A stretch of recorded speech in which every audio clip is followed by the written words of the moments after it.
Hello दोस्तों, स्वागत है एक बार फिर आप सभी का आपके अपने यूट्यूब चैनल पीएस क्लासेस पर। तो दोस्तों, आज के इस वीडियो लेक्चर में हम आप लोगों को 12th क्लास फिजिक्स में बोर्ड एग्जाम में पास होने का बहुत ही बेहतरीन ट्रिक आपको बताने वाले हैं। देखिए दोस्तों, इस ट्रिक से आप बोर्ड एग्जाम में न केवल पास होंगे बल्कि बहुत अच्छे नंबरों से पास होंगे। इतना बेहतरीन ट्रिक बच्चों आप लोगों को मैं बताने वाला हूं। देखिए बच्चों, आप लोगों को बेटर तरीके से समझाने के लिए बच्चों मैंने एक कॉपी भी ले रखी है, कैसे बच्चों आपको आंसर लिखने हैं, ठीक है। और एक क्वेश्चन पेपर भी बच्चों मैंने ले रखा है, ठीक है। यानी बच्चों आज के इस वीडियो लेक्चर में आपको 12th क्लास फिजिक्स में पास होने का बच्चों एक इतना बेहतरीन ट्रिक आपको बताने वाला हूं कि अगर बच्चों आप लोगों ने एक भी शब्द नहीं पढ़ा है, अगर आपने बच्चों एक शब्द भी आपसे अगर नहीं आता, अगर आपने नहीं पढ़ा बच्चों, तो बच्चों आप बहुत अच्छे नंबर आप फिजिक्स में लेकर के आ सकते हैं। अब देखिए जरा वो क्या जरूरी बातें देगा उनको समझते हैं कि किन बातों को आपको फॉलो करना होगा, ठीक है। फिर देखिए आगे आपको समझाएंगे। पहली बात क्या बच्चों, पहली बात है देखिए, आपको पहली बात बहुत जरूरी बात सबसे यही है, कॉपी खाली छोड़कर बिल्कुल ना आए। समझ में आ रहा है? देखिए दोस्तों, कोई भी दुनिया का एग्जामिनर हो, ठीक है, अगर आपको नंबर देगा तो आपके लिखे पर नंबर देगा, आपकी खाली कॉपी पर सादी कॉपी पर नंबर नहीं मिलेगा आप लोगों को। क्लियर हो रहा है आप लोगों को मेरी बात? तो इस बात का विशेष ध्यान रखें, कॉपी खाली छोड़ करके आपको बिल्कुल नहीं आनी है, ठीक है। अब देखिए आपको आता तो कुछ नहीं है, कॉपी कैसे भरनी है वही तो आज मैं आपको बताऊंगा, ठीक है। समझ में आ रहा है? तो पहली बात आप समझ होंगे, कॉपी खाली छोड़ करके बिल्कुल भी नहीं आनी है। और खाली कॉपी अगर छोड़ करके आएंगे बच्चों तो खाली कॉपी को कोई भी एग्जामिनर आपको नंबर नहीं देगा, ठीक है। अच्छा, दूसरी बात क्या, देखिए दूसरी बात आपको याद रखनी है बच्चों, उत्तर बना बना कर लिखें। अभी देखिए उत्तर आप बना बना कर कैसे लिखेंगे, देखिए वो भी देखिए मैं आपको कॉपी के माध्यम से आपको समझाऊंगा कि कैसे बच्चों बोर्ड एग्जाम में उत्तर बना करके लिखे जाते हैं। क्लियर है?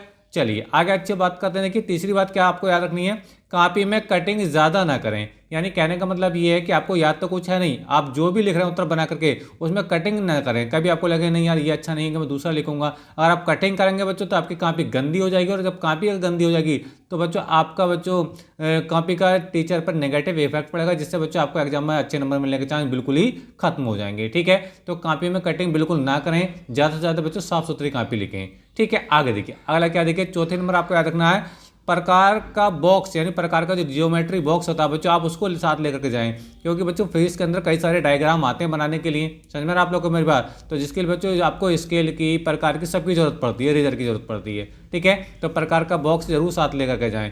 फिजिक्स में और मैथ में बच्चों प्रकार के बॉक्स की बहुत ज़्यादा जरूरत होती है। क्लियर है आप लोग को मेरी बात? अच्छा, पांचवी और अंतिम बात क्या, देखिए अंतिम बात बच्चों ये है, सफाई का विशेष ध्यान रखें। यानी उसके अंदर बिल्कुल जो आप डायग्राम बना रहे हैं, ठीक है, वो साफ सुथरे बनाएंगे, स्वच्छ बनाएंगे, उसके अंदर ज़्यादा आप गंदगी नहीं करेंगे, ठीक है। तो अगर बच्चों आप इन बातों को बरतेंगे, ठीक है, तो बच्चों आप लोग को मैं गारंटी देता हूँ बच्चों, आप कभी बच्चों आप फिजिक्स में फेल नहीं हो सकते हैं। अब देखिए करना क्या बच्चों, आप लोगों को मैं आप देखिए क्वेश्चन पेपर के माध्यम से और कॉपी के माध्यम से आपको समझाता हूँ। तो देखिए दोस्तों, अभी तक वीडियो को लाइक नहीं किया तो वीडियो को लाइक कर दीजिए, चैनल पर नए तो चैनल को सब्सक्राइब कर लीजिए। चलिए देखिए मैं आप कॉपी के माध्यम से और पेपर के माध्यम से आपको समझाता हूँ कैसे आपको पेपर सॉल्व करना होगा। देखिए जैसे कि हम लोग जानते हैं बच्चों कि सबसे पहले, ठीक है, आपके क्या आते हैं बच्चों, बहुखंड आ में, ठीक है, आते हैं बच्चों बहुविकल्पीय प्रश्न आते हैं। क्या आते हैं बच्चों? बहुविकल्पीय प्रश्न आते हैं, ठीक है। अब इनको सॉल्व करने का ट्रिक क्या, देखिए इनका ट्रिक बच्चों मैं आपको बता रहा हूँ बच्चों। देखिए किसी भी आप बहुविकल्प को सॉल्व करो, ठीक है, उसके अंदर बच्चों उसका जो पहला ऑप्शन और बच्चों जो तीसरा ऑप्शन होता है वो सबसे ज़्यादा राइट होता है। पहला और तीसरा ऑप्शन बच्चों क्या होता है, सबसे ज़्यादा राइट होता है, पहला और तीसरा। यानी देखो ये क्वेश्चन आपको लोगों को दे रखा है, इसके लिए बच्चों आपको 1 2 3 4 विकल्प दे रखे हैं, राइट ऑप्शन चूज करना है। तो राइट ऑप्शन क्या होता है बच्चों, पहला और तीसरा सबसे ज़्यादा होता है, दूसरा और चौथा बच्चों सबसे कम होता है। इस बात को याद रखना है। तो ज़्यादा से ज़्यादा आपको जो ट्रिक लगाना है वो कौन कौन से लगाना है, आपको पहले पे और तीसरे पे ज़्यादा लगाना है। क्लियर है? चलो अब देखिए पहले ही सवाल को ले लीजिए। अब ये जो सवाल आपके स्क्रीन पर है बच्चों, इसका जो पहला ऑप्शन है ये बिल्कुल राइट है। इसके अंदर देखो ये क्या दे रखा है, किसी प्रतिवर्ती परिपथ में विभवांतर तथा धारा को, ये विभवांतर का समीकरण दे रखा है, ठीक है, और ये धारा का समीकरण आपको दे रखा है, ठीक है। अब एम्पियर से परिपथ में शक्ति बतानी है, क्या बतानी है बच्चों, शक्ति बतानी है। अब शक्ति का जो फार्मूला होता है बच्चों वो होता है P बराबर होता है बच्चों आपका का बी आई के बराबर होता है, या बी नोट आई नोट होता है। तो बच्चों अगर हमको ये बी नोट आई नोट मिल जाए तो ये न्यूमेरिकल सॉल्व हो जाएगा। अब देखिए समीकरण से अगर देखें तो ये जो बी बराबर वी, ये 100 है, ये बी नोट का मान है, क्योंकि समीकरण होता है बच्चों प्रतिवर्ती वोल्टेज का बी बराबर B naught sine omega t, क्या होता है बच्चों, साइन ये ओमेगा टी होता है, ठीक है। तो बी नोट का मान कितना 100 है। इसी प्रकार बच्चों धारा का जो समीकरण होता है बच्चों वो आई बराबर होता है आई नोट साइन ओमेगा टी होता है, साइन ओमेगा टी होता है, ठीक है। तो देखो यहाँ बी नोट का मान कितना 100 है, और आई नोट का मान भी देखो कंपेयर करके देखो वो भी 100 है। क्लियर है आप लोग को मेरी बात? तो जब ये वैल्यू यहाँ लगाओगे ना तो ये देखो बी नोट का भी 100 वैल्यू है और आई नोट का भी 100 है, ठीक है। तो ये जगह देखो, ये जगह बच्चा आपका 10,000, कितना हो जाएगा 10,000, और कितने पावर 1 2 3 4 दिन हो तो इसकी 4 पावर लगा लो, 10 की घात बच्चों 4 इसका राइट ऑप्शन हो जाएगा। समझ मारा आप लोग मेरी बात। तो आप देखिए ये जो 10 की घात 4 है कौन सा ऑप्शन मारा है, ये बच्चा आपका पहले ऑप्शन मारा है। समझ मारा। देखो ट्रिक काम कर रहा है कि नहीं कर रहा है ये बात आप मुझे बताइए, ठीक है।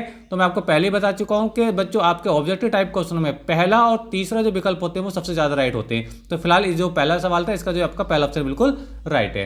तो चलिए देखिए मैं आपको देखिए दूसरा आपको समझाता हूँ।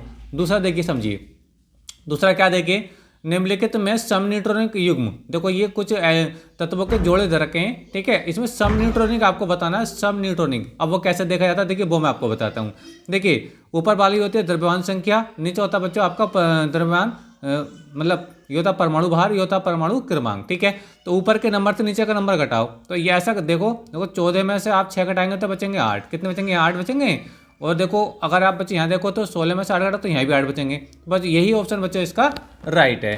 समझ मारा आप लोगों में बात। देखिए समन्यूट्रॉनिक देखा क्या जाता है कि ऊपर के नंबर से नीचे का नंबर घटाओ, तो देखो किस में नंबर सेम आएगा, तो इन दोनों में इसमें भी 8 आ रहा है घटा के, इसमें भी 8 आ रहा है, यानी इसका भी ऑप्शन वाला राइट हो जाएगा। बाकी आप देखो कहीं पर ट्राई कर लो, 14 में 6 घटाओगे तो यहाँ पे 8 बच जाएंगे, और यहाँ 14 में 7 घटाओगे 7 बचेंगे, तो यहाँ पे बिल्कुल नहीं फिट हो रहा। बस आपका यही ए वाला ऑप्शन राइट है। तो मैं आपको कह रहा था ना कि आपका पहला और तीसरा ऑप्शन सबसे ज़्यादा राइट होता है। तो देखो इसमें पहला राइट है, इसमें भी पहला राइट है। क्लियर हो रहा है, ट्रिक बिल्कुल अच्छे से काम कर रहा है, ठीक है। अब देखिए ये जो क्वेश्चनों का आंसर है आपको बोर्ड एग्जाम में लिखने कैसे देखिए वो मैं आपको बता दूं, ठीक है। बिल्कुल सही बात पूरी बात आपको बताने जा रहा हूँ, देखिए ध्यान समझिए। देखिए आपको जो बोर्ड एग्जाम में लिखने कैसे होंगे देखिए, ये देखिए समझ में आप लोगों को मेरा। तो पहले का विकल्प देखो मैंने पहले आपको बताया था, इसका 10 का 4 बार राइट आंसर। दूसरे का भी देखो पहला ही है, ठीक है। ये आपको क्लियर हो रहा है आप लोगों को मेरी बात, ठीक है। अब देखिए अगला क्वेश्चन देखिए, अगला क्वेश्चन क्या देखिए हमारे साथ, अगला क्वेश्चन देखिए हमारी स्क्रीन पर बच्चों ये है। अगला क्वेश्चन देखिए, ये देखिए अगला क्वेश्चन, ठीक है। अब ये जो अगला क्वेश्चन देखिए इसमें क्या पूछा हम लोगों से, ये रखा देखिए पूरा क्वेश्चन समझते हैं। देखिए हम लोग एक बार क्वेश्चन दे रखा देखिए, ये देखिए लिखा है किसी विद्युत चुंबकीय तरंग में विद्युत क्षेत्र वाले भाग का आयाम, विद्युत क्षेत्र वाले भाग का आयाम को लिखते हैं बच्चे ई नोट से। कितना दे रखा आप लोग को, ये दे रखा 3 × 10 की घात -10 दे रखा, ठीक है। यदि तरंग की आवृत्ति 10 की घात 12 हर्ट्ज है तो संबंधित विद्युत क्षेत्र का आयाम बताइए। ये चुंबकीय क्षेत्र का आयाम यानी वी नोट का वैल्यू बच्चों कितना है, वी नोट का वैल्यू है, ठीक है। अच्छा आपको क्या बता, विद्युत क्षेत्र का आयाम यानी आपको ई नोट बताना है। क्या बताना बच्चों, आपको ई नोट, ठीक है। अभी ऑप्शन आपको दे रखे हैं, ठीक है। आप देखिए अब सूत्र कैसे लगाएंगे, ई नोट निकालने का जो फार्मूला होता है बच्चों वो होता है आपका C × V नोट होता है, ठीक है। अब C क्या होता है बच्चों, प्रकाश की चाल होती है, तो क्या होता है 3 × 10⁸ होता है प्रकाश की चाल। और बी नोट का मान रख बी नोट का मान कितना बच्चों, बी नोट का मान है आपका बच्चों 3 × 10⁻⁻10। क्लियर है। तो देखिए आप देखिए ये 3 3 बच्चों 9 हो जाएगा, और 10 की घात तो माइनस, देखो ये प्लस की 8 है कि माइनस की, तो माइनस से कितना बचेगा 2 बचेगा। समझ मारा, तो ये ई नोट का वैल्यू आ गया। समझ मारिए आप लोगों को मेरी बात। तो ये देखिए इसमें कौन सा ऑप्शन राइट है बच्चे, इसमें दूसरा वाला ऑप्शन राइट है। इसमें दूसरा ऑप्शन यानी पहला और जो दूसरा सवाल था इसके पहले राइट है, इसका दूसरा वाला ऑप्शन बिल्कुल राइट है। कैसे सोल्व करते हैं देखिए वो मैंने आपको बता दिया। अगला सवाल देखिए बच्चों, अगला सवाल क्या है देखिए, ये है किसी चालक तार में धारा प्रवाहित होने पर, आई धारा प्रवाहित होने पर मुक्त इलेक्ट्रॉन का जो अनुगमन वेग v है, ठीक है। यदि उसी धातु की दोगुनी त्रिज्या के तार में 2i धारा प्रवाहित हो तो अनुगमन वेग क्या हो जाएगा, इसका b/2, यानी इसका तीसरा ऑप्शन बिल्कुल राइट है। आप इसको जब सॉल्व करेंगे तो इसका तीसरा ऑप्शन बिल्कुल राइट आएगा। समझ में आप लोगों को मेरी बात। तो देखो यहाँ पे देखो तीसरा राइट हो गया। अभी तक हमने 4 सवाल करे, 4 में हमारे 4 सवालों में 3 जगह सूत्र आपने जो ट्रिक पास हो रहा है, 4 सवालों में 3 जगह ट्रिक पास हो गया, ठीक है। अब देखिए अगला देखिए अब ये 5वां सवाल देखिए, 3 प्रिज्मों का अपवर्तक कोण यानी ए कितना रखा 15 दे रखा है। प्रिज्म के कोण को बच्चे हम ए से लिखते हैं, कितना रखा आपको 15 दे रखा है, ठीक है। परंतु उनके अपवर्तनांक 1.6, 1.5 और 1.4 हैं। यदि उनके विचलन कोण Δ1, Δ2 व Δ3 हो तब, ठीक है। अब इन्हें किस में रिलेशन होगा, देखिए मैं आपको बताता हूँ। जो आपका विचलन कोण होता है ना डेल्टा होता है डायरेक्टली समानुपाती होता है अपवर्तनांक के, ये जो आपको वैल्यू देखिए ये अपवर्तनांक के समानुपाती होता है। क्लियर है। तो देखो जिसके लिए अपवर्तनांक ज़्यादा होगा उसके लिए डेल्टा ज़्यादा होगा। तो पहला वाला तो 1.6 है, दूसरा 1.5 और तीसरा 1.4 है, यानी ये सबसे ज़्यादा, ये उससे कम, ये उससे कम। तो Δm इसका जो Δ1 होगा ये सबसे ज़्यादा होगा, Δ2 उससे कम होगा क्योंकि ये वैल्यू इससे कम है अपवर्तनांक की, और ये सबसे कम 1.4 है, ये सबसे कम है, तो ये वाला ऑप्शन है। यानी आपका देखो पहला वाला ऑप्शन बिल्कुल राइट बनना है।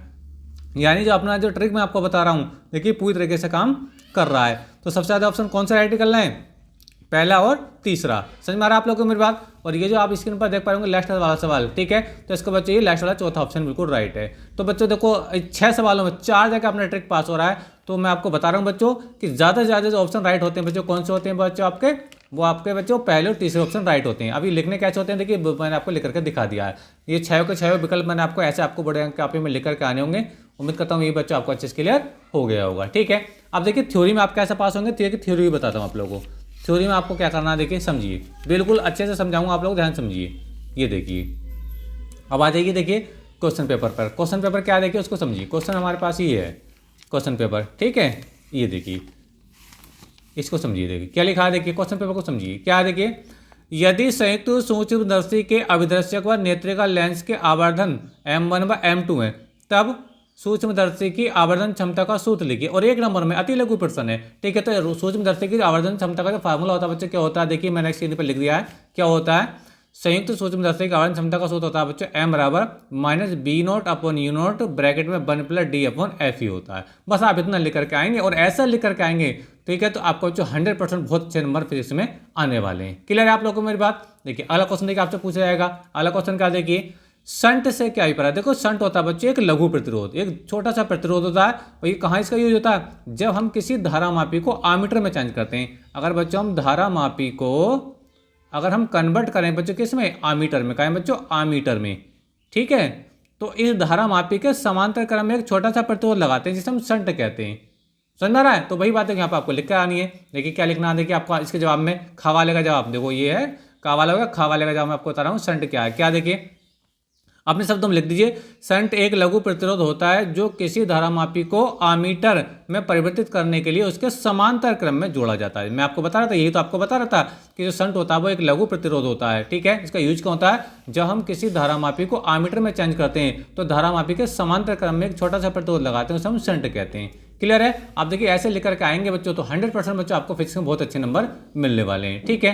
अगला सवाल देखिए, अगला सवाल क्या है, गा वाला, वैद्युत परिपथ के लिए किरचॉफ का नियम लिखिए। वैद्युत परिपथ के लिए किरचॉफ का नियम लिखिए, ठीक है। किरचॉफ का प्रथम नियम लिखिए, क्योंकि किरचॉफ के 2 नियम है, तो पहला पूछा है धारा नियम पूछा आपसे, संधि नियम भी कहते हैं इसको, ठीक है। तो क्या लिखना देखिए, हेड आएंगे किरचॉफ का प्रथम नियम क्या है, वैद्युत परिपथ की किसी संधि पर मिलने वाली समस्त धाराओं का बीजगणितीय योग 0 होता है, अर्थात सिग्मा i = 0, ठीक है।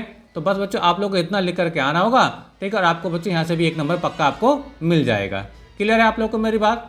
चलिए देखिए अगला क्वेश्चन समझते, देखिए अगला क्वेश्चन देखिए आपकी स्क्रीन पर है। अगला क्या देखिए, अगला समझाते हैं।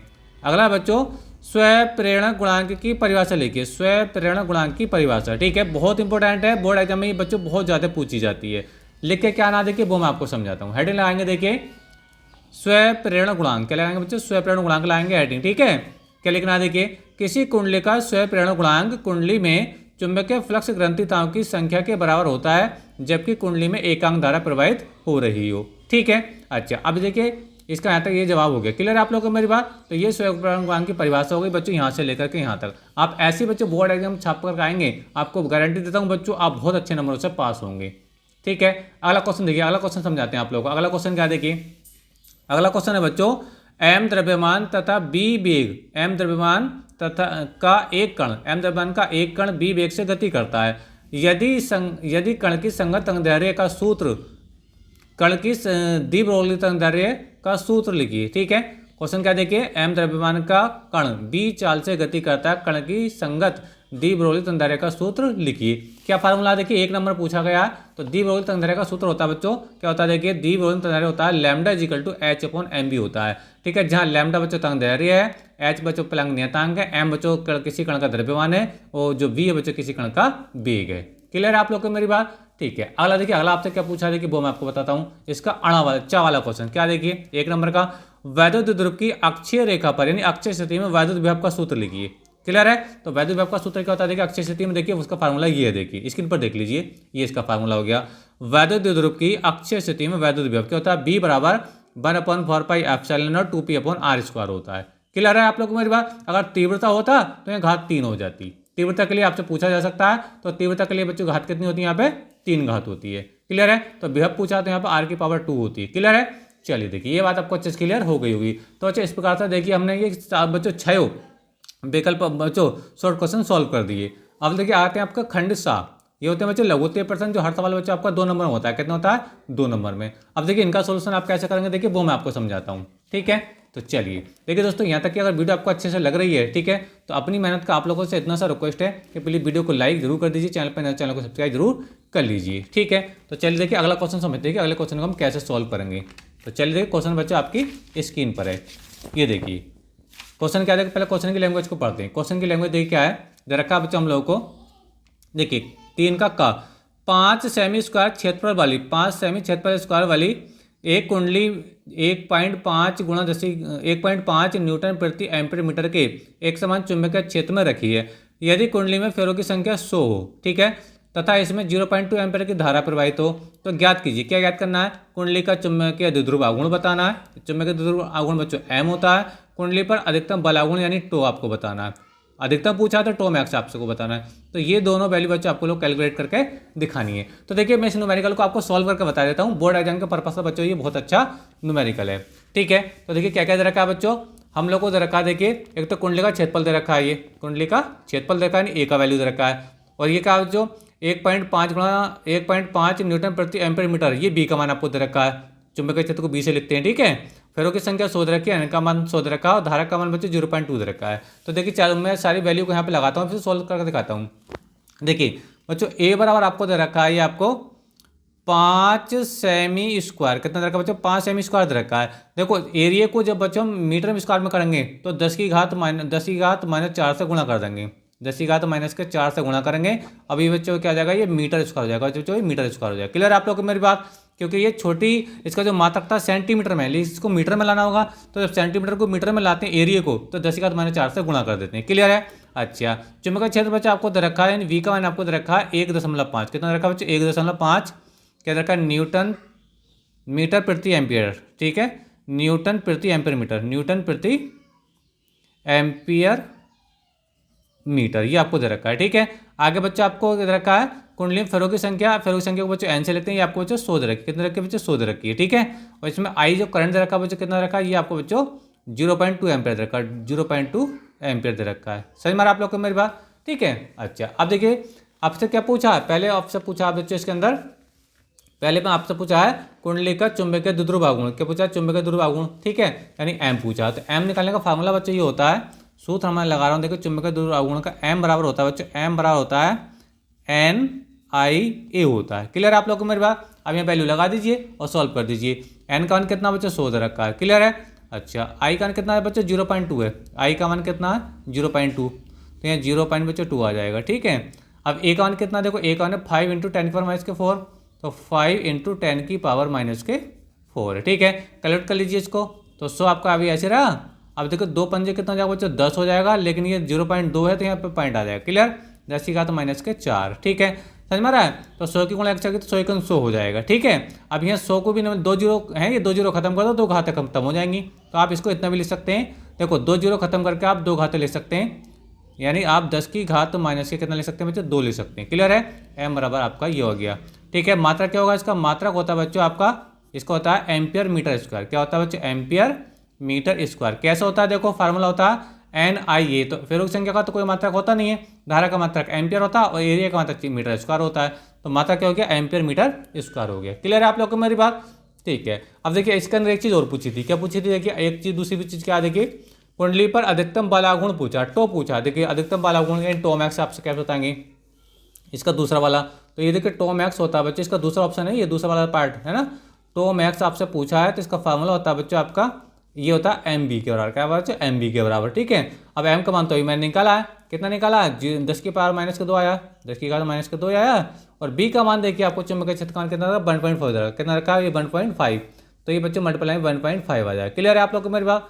तो वैसे इसको गुणा करा दीजिए, गुणा कराएंगे बस सिंपल यहाँ लिख देंगे 1.5 × 10⁻⁻2 हो जाएगा, और ये बच्चा आपका टो मैक्स का मान आ जाएगा। क्लियर है आप लोग को मेरी बात? इसका मात्रा क्या होता है बच्चों न्यूटन मीटर होता है, इसका मात्रा होता है बच्चों न्यूटन मीटर, बल आघूर्ण का मात्रा क्या होता है बच्चों न्यूटन मीटर होता है। क्लियर है आप लोग को मेरी बात? तो ये इसका सोल्यूशन हो गया। तो इतना करेंगे तो आप बच्चे 2 नंबर आपको मिल जाएंगे। क्लियर है? ऐसे ही बच्चा आपको बोर्ड एग्जाम में करके आना है, ठीक है। अब देखिए ये सवाल का पूरा सोल्यूशन हो गया, दोनों ऑप्शन बच्चे हमने सॉल्व कर दिए। अब देखिए तीसरा भी एक खा वाला न्यूमेरिकल है, और देखिए इसका आप इस प्रकार से सॉल्व कर सकते हैं। अभी मैं आपको एक थ्योरिकल दिखाता हूँ। एंड गेट का सांकेतिक चित्र की सहायता से सत्यता सारणी बनाइए। यानी आपको एंड गेट का सांकेतिक यानी इसका लॉजिक प्रतीक बताना, किसका, एंड गेट का, और इसकी सत्यता सारणी बनानी है। ठीक है, कैसे बनाते हैं देखिए मैं आपको समझाता हूँ इसको। ये देखिए एंड गेट का लॉजिक प्रतीक, ठीक है। देखो एंड गेट का लॉजिक प्रतीक ये जो है ना, ये एंड गेट का लॉजिक प्रतीक है। ये जो है बच्चे ये एंड गेट का लॉजिक प्रतीक है। अब सत्यता सारणी भी देख लीजिए। सत्यता सारणी क्या, देखिए ए बी बाई। देखो ए और बी जो होते हैं ना कि निवेशी टर्मिनल होते हैं, ये निवेशी सिग्नल होते हैं, तो बहुत ये आ गए। और ये जो बाई होता है ना, ये निर्गत सिग्नल होता है, यानी आउटपुट। ये इनपुट ए और बी इनपुट है, और जो आपका बाई है ये आउटपुट है। क्लियर है आप लोगों को मेरी बात? ठीक है, तो पहली कंडीशन में क्या होता है देखिए वो आप देख लीजिए। पहले अगर ए में भी कोई सिग्नल नहीं है, बी में भी कोई सिग्नल नहीं है, तो आपका बच्चों यहाँ पे भी कोई सिग्नल नहीं मिलेगा। क्लियर है आप लोगों को मेरी बात? अच्छा, अगर देखो अगर ए में सिग्नल है और बी में सिग्नल नहीं है, जीरो दिखाता है कि इसके अंदर कोई सिग्नल नहीं है और वन दिखाता है कि सिग्नल है, तो यहाँ पे देखो दूसरे ऑप्शन में ए में सिग्नल है लेकिन बी में सिग्नल नहीं है, तो बच्चों में आउटपुट में ही कोई सिग्नल नहीं मिलेगा। इसी प्रकार देखो तीसरी स्थिति में देखो ए में कोई सिग्नल नहीं है लेकिन आपकी बार बी में सिग्नल है, ठीक है, तो हमें आउटपुट में कोई सिग्नल नहीं मिलेगा। अब थर्ड वाली कंडीशन देखिए, ए में भी बच्चों सिग्नल है, बी में भी सिग्नल है, तो बच्चों हमें बाई में भी सिग्नल मिलेगा। क्लियर है? तो ए का वन का मतलब है कि ए में भी सिग्नल है, बी में भी सिग्नल है, और बाई में भी यानी हमें निर्गत में भी हमें कोई ना कोई सिग्नल जरूर मिलेगा। तो बच्चों ये इसकी सत्यता सारणी हो गई। ठीक है, तो आइए बच्चों ये सारी बात आपको अच्छे समझ में आ गई होगी। ठीक है, तो उम्मीद करता हूँ बच्चों आप ऐसी बोर्ड एग्जाम में लिख करके आएंगे। ठीक है, तो उम्मीद करता हूँ कि आपको बच्चों बहुत अच्छे बोर्ड एग्जाम में नंबर मिलेंगे। मैं फिर से कह रहा हूँ बच्चों कि देखिए बोर्ड एग्जाम में आप खाली कॉपी छोड़ करके बिल्कुल ना आए, खाली कॉपी छोड़ करके बिल्कुल ना आए। और खाली कॉपी छोड़ करके आएंगे देखिए तो आप बच्चों आपके नंबर कम आ सकते हैं। ठीक है, तो आप बच्चों आपने साल भर में जितना भी पढ़ा है, आपको जो भी क्वेश्चन याद है, ठीक है, तो अगर बोर्ड एग्जाम में वो आया है या नहीं आया, लेकिन आपको जो क्वेश्चन याद है तो आप उसको लिख करके जरूर आइए। अगर आप लिख करके आएंगे तो एग्जाम आपको नंबर जरूर देंगे, लेकिन याद रखें खाली कॉपी छोड़ करके बिल्कुल ना आए। साफ साफ लिखें, जैसे मैंने आपको बताया है, हो सकता है कि आप मुझसे बेटर भी लिख सकते हैं। ठीक है, तो सफाई का विशेष ध्यान रखें। तो मिलेंगे बच्चों नेक्स्ट वीडियो में किसी नए टॉपिक के साथ, तब तक के लिए धन्यवाद, बेस्ट ऑफ लक।